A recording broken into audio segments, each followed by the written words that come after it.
বাংলাদেশে আত্মীয়তার বিভিন্ন ধরনের সম্পর্ক আছে। তার মধ্যে একটি সম্পর্ক হচ্ছে ধর্ম আত্মীয়। ধর্ম বাবা, ধর্ম মা, ধর্ম শ্বশুর, ধর্ম শাশুড়ি, ধর্ম শালা, ধর্ম ভাই, ধর্ম বোন, ধর্ম ছেলে, ধর্ম মেয়ে। কিন্তু ধর্ম বউ নেই। কিন্তু এই শব্দটি না থাকলেও কাছাকাছি একটি শব্দ কিছুদিন আগে আমরা শুনেছি, সেটি হচ্ছে মানবিক বউ। শহীদুল ভাইয়ের ওয়াইফ। মনে আছে আপনাদের? কেন বলছি ফিরছি একটু পরে, তার আগে একটু পরিমণির কাছ থেকে ঢুঁ মেরে আসি। পরিমণিকে যেদিনকে পুলিশ অ্যারেস্ট করতে আসে সেদিন পরিমণি বলেছিল, "একটু কি করে খোলে ভাই?" তাই তো, একটু কি করে খোলে? আমাদেরও প্রশ্ন হচ্ছে তাই করিডোর নিয়ে, যে মানবিক করিডোর আরাকান আর্মিদের দেয়া হচ্ছে একটুখানি।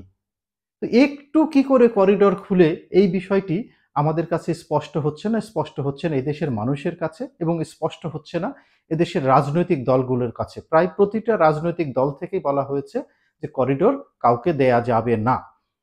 আজকে বিএনপির যে সমাবেশ হয়েছে পল্টনে, সেই সমাবেশে বিএনপির ভারপ্রাপ্ত চেয়ারম্যান তারেক রহমান স্পষ্ট করে বলেছেন যে করিডোর দেওয়া যাবে না।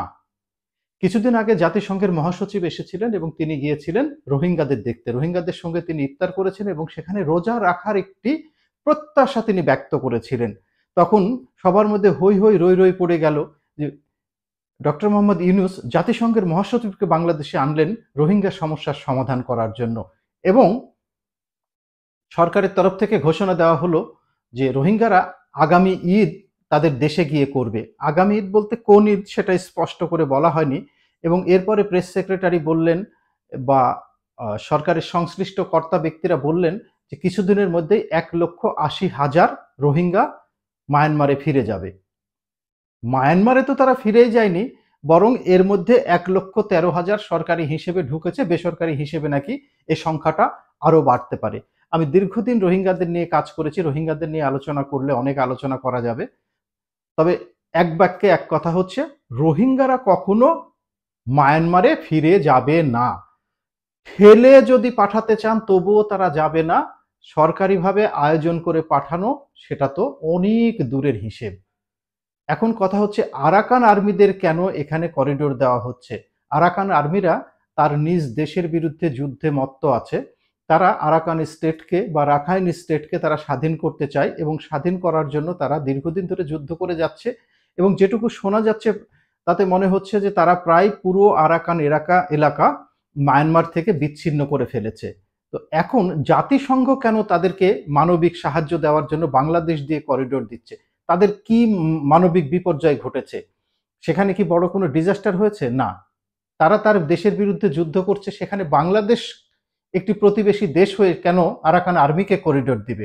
এবং জাতিসংঘ কেন এটা দিতে বলবে? এ দেওয়া তো সেই বলতে গেলে যে সেন্ট মার্টিন ছেড়ে দেওয়ার মতোই অবস্থা, বা তার চেয়েও ভয়ঙ্কর অবস্থা হতে পারে আরাকান আর্মিকে যদি করিডোর দেওয়া হয়। ইতিমধ্যেই দেখা গেছে যে তারা বাংলাদেশের ভিতরে ঢুকে তারা উৎসব করেছে, নাচ গান করেছে, আনন্দ ফুর্তি করেছে। এই যদি হয় তাহলে এটা কি আমাদের সার্বভৌমত্বের উপরে একটা বড় ধরনের আঘাত আসছে না? এই বিষয়টি কি সরকার ভাবছে না, না সরকার অন্য কিছু অন্যভাবে ভাবার চেষ্টা করছে? জাতিসংঘই বা কেন বলছে, আর সরকারই বা কেন মেনে নিচ্ছে? এবং সরকার মেনে নিলেও বিরোধী যতগুলো দল আছে, আমি বিরোধী দল এখন বলা বোধহয় ঠিক হবে না, কারণ এখন তো আর গণতান্ত্রিক সরকার নেই। অর্থাৎ যতগুলো রাজনৈতিক দল আছে, কোনো রাজনৈতিক দলই করিডোর দেওয়ার পক্ষে সরকারকে সমর্থন করছে না। তাহলে সরকার একগুঁয়ে হয়ে কেন করিডোর দিতে যাচ্ছে? আবার দেখা যাচ্ছে যে সরকারের যে নিরাপত্তা উপদেষ্টা আছেন তিনি বলেছেন করিডোর দেওয়ার কথা আলোচনা হয়েছে। পররাষ্ট্র উপদেষ্টা বলেছেন করিডোর দেওয়া হবে। কিন্তু ঘোড়ার আগে গাড়ি জোড়া সরকারের যে প্রেস সেক্রেটারি আছেন শফিকুল আলম, তিনি বলেছেন না, এ বিষয়ে কোনো কথা হয়নি। উনার কথা সবসময়ই একটু অন্যরকম হয়ে থাকে, যেটা দেখেছি ডক্টর মোহাম্মদ ইউনূস এবং মোদির বিমস্টেকে আলোচনার সময়। উনি বলেছেন খুবই ফলপ্রসূ হয়েছে। ইন্ডিয়া বলেছিল কোনো ফলপ্রসূ আলোচনা হয়নি, মোদি শুধু শুনেছেন, কোনো ফিডব্যাক দেননি। ডক্টর মোহাম্মদ ইউনূস আল জাজিরার সাথে সাক্ষাৎকারে বললেন যে মোদির কাছে দুটো বিষয় আমি বলেছিলাম, মোদি দুটো বিষয় স্পষ্ট না করে দিয়েছে।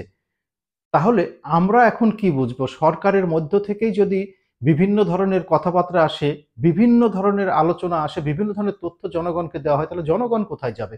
জনগণ কি বুঝবে? জনগণ কি নিজের মতো করে ভাবা শুরু করবে, নিজের মতো করে বোঝা শুরু করবে, নিজের মতো করে অ্যাক্ট করা শুরু করবে? এরকম অগোছালো হ্যাফহ্যাজার্ড অবস্থায় যদি চলতে থাকে, তাহলে তো জনগণকে জনগণের সিদ্ধান্ত একদিন নিতে হবে। দর্শক, আপনাদের কাছে প্রশ্ন, এই করিডোর সত্যি কি মায়ানমার আর্মিকে দেওয়া উচিত বাংলাদেশের, নাকি দেওয়া উচিত না? আপনাদের কমেন্ট আমি প্রত্যাশা করছি। আপনারা দয়া করে কমেন্ট বক্সে কমেন্ট করবেন, বা আপনাদের আরো কোনো মতামত যদি থাকে সেইগুলো আমাদের জানাবেন। ধন্যবাদ।